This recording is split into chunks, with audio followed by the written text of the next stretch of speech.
السلام علیکم ناظرین، ظہیر الدین بابر آپ کی خدمت میں حاضر ہے۔ ناظرین، پاکستان میں جو عام شہریوں کی جان و مال کو جو تحفظ نہیں دیا جاتا ہے، ان کی جو عزت و آبرو جو پامال کی جاتی ہے، اکثر بیشتر ایسے واقعات ہمارے یہاں ہوتے ہیں۔ اس میں آج کے دن کا ایک اضافہ ہوا ہے۔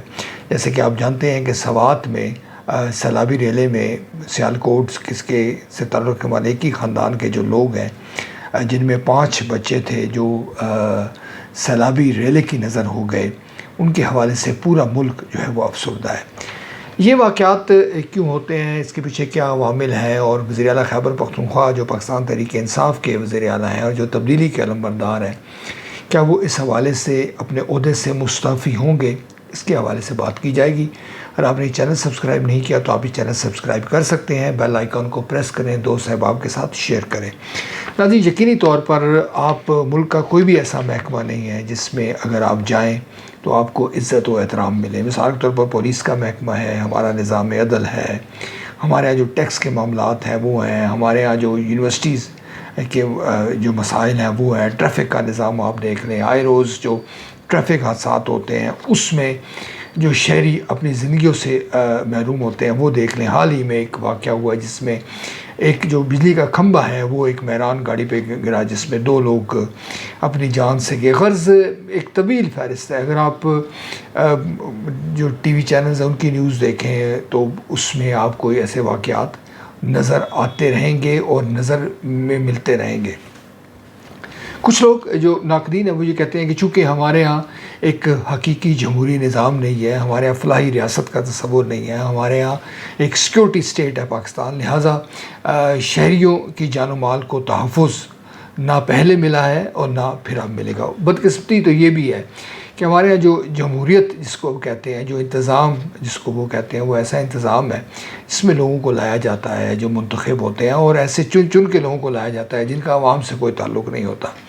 آپ ماضی کی اسمبلیاں دیکھ لیں، اگر آپ اسی اسمبلی پہ بھی اگر آپ تائرانہ نظر ڈالیں تو آپ کو شاذ و نادر کو ایسے لوگ ملیں گے جو حقیقی معنوں میں عوامی نمائندے کہلانے کے حقدار ہیں، بلکہ اکثریت وہی لوگ ہوں گے جو ٹیکس کے حوالے سے جن کے معاملات ہیں، جن کے دیگر مسائل ہیں، اور جو ایک مکہ جس کو ہم پنجابی میں کہتے ہیں وہ کر کے آتے ہیں۔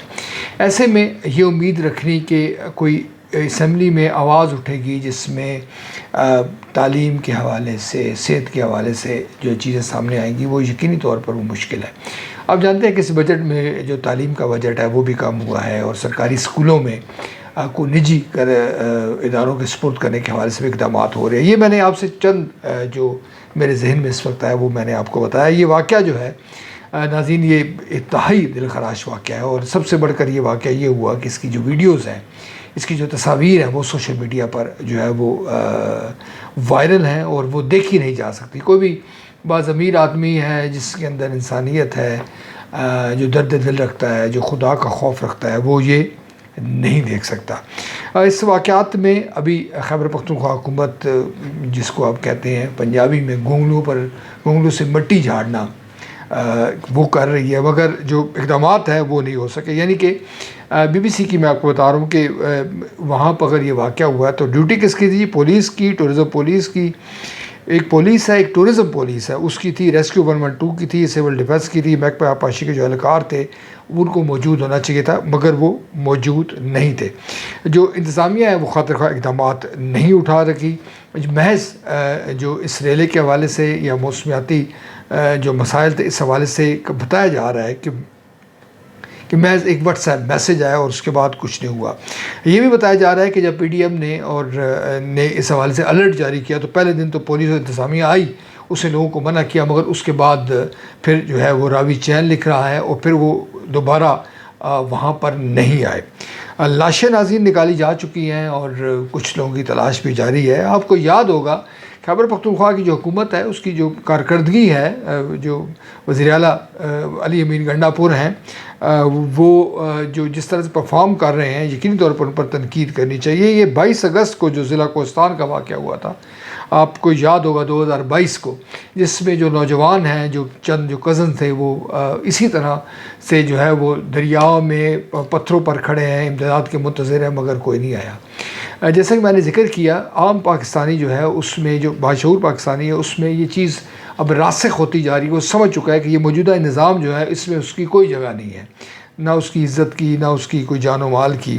اگر سوال یہ ہے کہ اگر اس طرح کے واقعات ہیں تو کیا علی امین گنڈا پورس کا جو ہیلی کاپٹر ہے وہ وہاں پر موجود نہیں ہو سکتا تھا؟ کیا ہمارے ہاں جو دیگر جو ہمارے ہیلی کاپٹرز ہیں محکموں کے، کیا وہاں پر وہ موجود نہیں ہو سکتے تھے؟ وہ لوگ امداد پکارتے رہے، ان کو امداد نہیں دی گئی. جو افسوسناک بات ہے کہ انتظامیہ کے لوگ آئے بھی اور ان کے سامنے وہ ڈوبے مگر وہ کچھ نہیں کر سکے. اس کا مطلب ہے کہ جو اکوپمنٹ ہے، جو بنیادی سہولیات ہیں وہ میسر نہیں ہیں. اور جیسے میں نے ذکر کیا کہ ایک سوشل میڈیا پہ یہ چیزیں بھی ہو رہی ہیں کہ ہیلی کاپٹر کے ذریعے جو کرکٹ کا جو میدان ہے اس کو خشک کیا جا سکتا ہے مگر لوگوں کی جان و مال نہیں بچائی جا سکتی. یہ سانحہ ناظرین نہ کوئی پہلا ہے نہ آخری ہے.